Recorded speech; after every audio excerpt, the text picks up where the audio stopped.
Can't do this, I can't do this, I can't do this. I have so many butterflies in my stomach.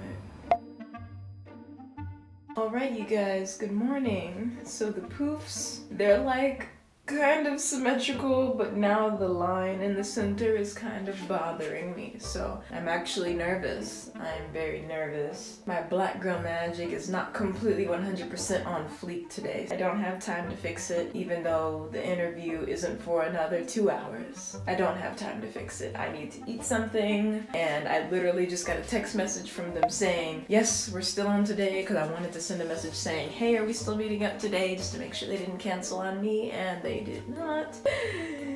I don't know if I've just gotten used to not working or I'm just freaked out. Just freaked out to work for a Japanese company. What is wrong with me? Oh my gosh. Like, I have so much low self-esteem. Like, I actually have an app that records my heart rate every morning. I don't know if the iPhone is lying or what, but you put your finger on the light and it's able to like measure that. And it said I woke up at like 85 beats per minute or something like that. And I was like, aren't I supposed to be at resting? Like, why am I? My anxiety is just high. It's very high this morning. I always do this. I always get myself ready like really early for stuff, like unnecessarily early, and then I'm literally sitting just like this, waiting for doom to strike, just looking crazy in the middle of my kitchen. Okay. I'm going now. Wish me luck. Fun fact, this is how you know it's been a tough week in Japan. You see all that strong zero? That strong zero will get you right. I'm not lying, they drink it here all the time. Every time when it's tin can day, it's always full of beer and strong zero.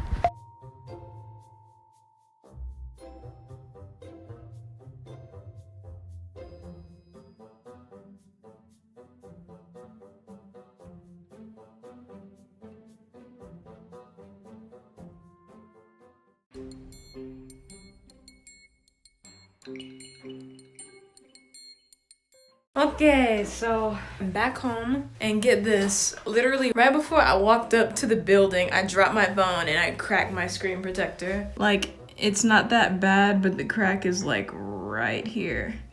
You could barely see it. So it's not that bad, but like, it could have been worse. The screen protecting gods blessed me once again. You know, high alert sometimes.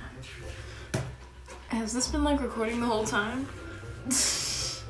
You'll probably hear me talking to myself in the kitchen trying to figure out what I'm gonna say in this video. Ha! Yeah, I talk to myself because inside my body, I've never told y'all this before, my husband knows about this. Inside my body are all of these abijans, all of these miniature abbeys called the collective. They get together and figure out ways to make me the most paranoid I could possibly be, and I couldn't do it without them. But we'll talk more about the collective in another video. So for those of you that saw my last video, I already know what you're gonna see. And for any new people, hi, my name is Abby. Sorry I didn't introduce earlier this morning because I was just going through it. So I couldn't really find the greeting part of myself. Like when I woke up this morning, I went straight to the anxiety Abby. So that's who you met first. So you know how first impressions count? Yeah, sorry.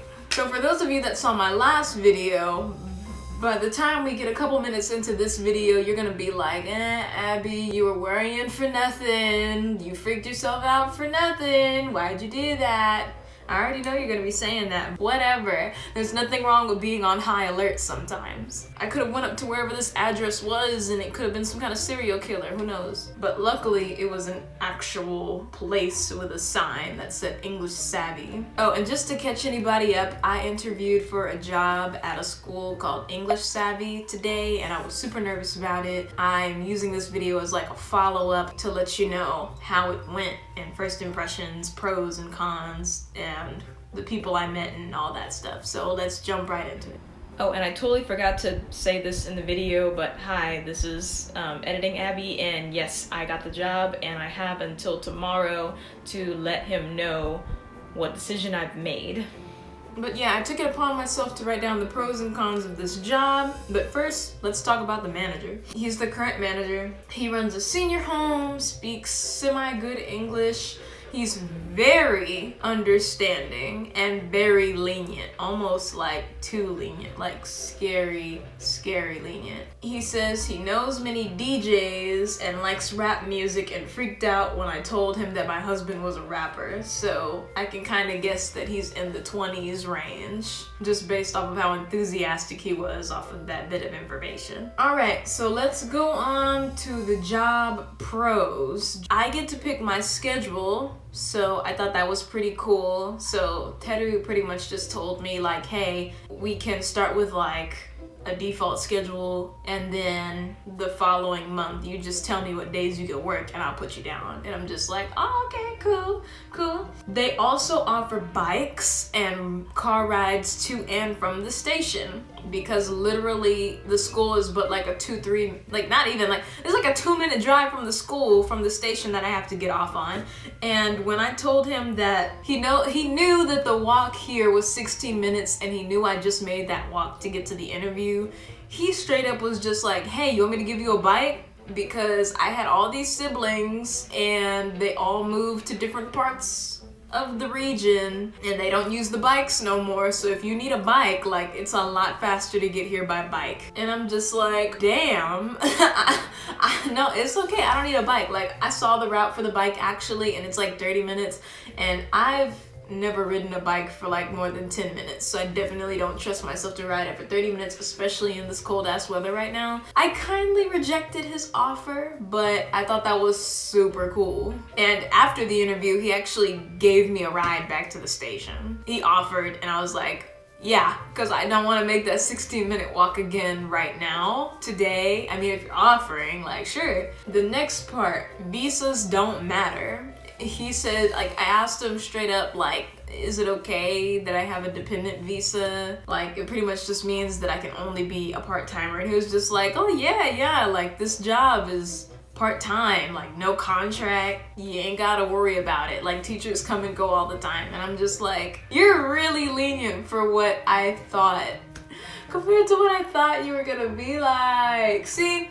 This is why I need to follow this book, because one of the main parts in here, I really need to follow the 4 agreements a little bit more religiously, because literally the 3rd agreement is don't make assumptions. Don't make assumptions. And look at me, I spent all day yesterday just assuming the hell out of this guy, and look where he got me. A really freaking easy interview. But yeah, he was just like super chill. Like, literally the school is based off of open conversation and using the textbook. And so I'm just like, wow, okay. I got to get a look at the textbook too, and they have like student copy and teacher copy, and it looks really cute and really fun and really manageable. So I'm just like, that's perfect. So let's talk about the cons. Right now, there are only 10 students total, and you get paid about 1,500 yen per hour. That's about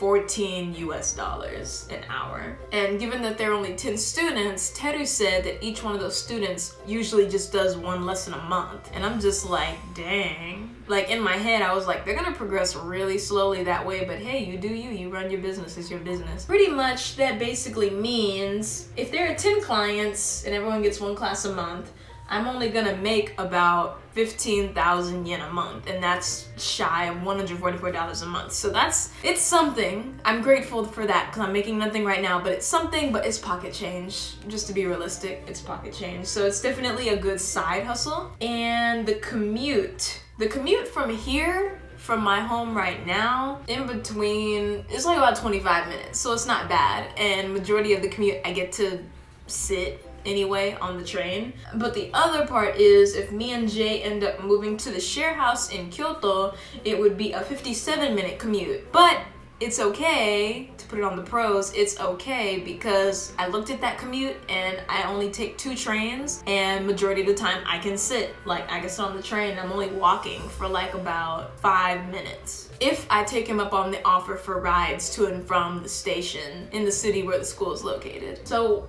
It's really not a problem.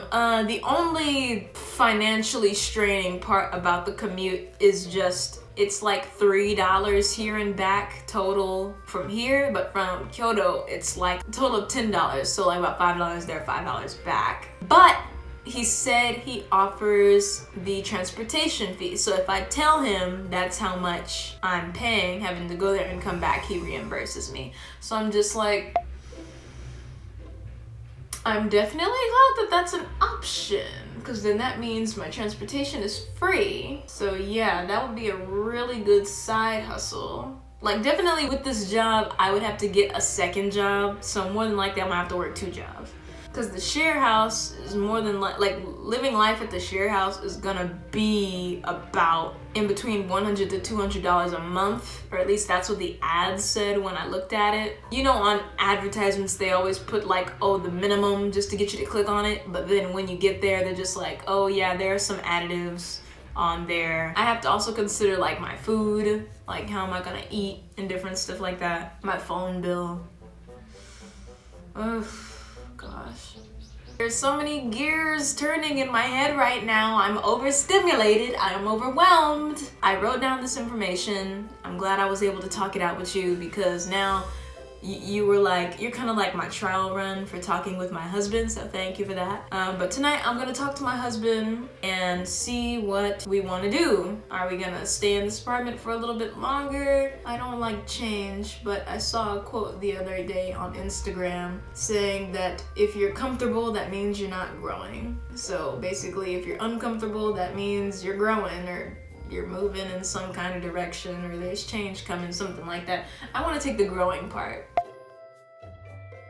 I want to hope that being uncomfortable like this and making these hard decisions means that I'm growing slowly towards a more successful future. I would love to be more successful here on YouTube. I would love to be more successful in Japan amongst the Japanese people and my community. Also, by the way, Terry said that he would teach me Japanese, and I'm just like, free Japanese teacher. Like, can't get any better than that.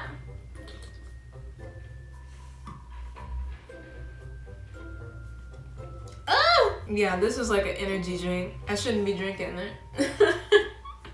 But it gives me energy. I need energy because I am so drained from worrying myself yesterday and this morning. So exhausted. There are so many decisions that are about to be made. Maybe that's why I woke up with butterflies this morning. I'm feeling zooted up because change is coming. The winds, the tides, they're coming. I feel it in my shoulders and down my spine that something is about to happen. Something is about to change. I don't know what it is. I don't know what it is. I pray to God every day to give me some kind of epiphany in my dreams to let me know what it is. I have the shits, and yeah, changes are coming. So I gotta get ready. Sure as hell I'm bringing you with me so that you can see my cute face and I can take you on my whirlwind of adventures in this crazy life of mine. And there's a crow just gliding outside my window.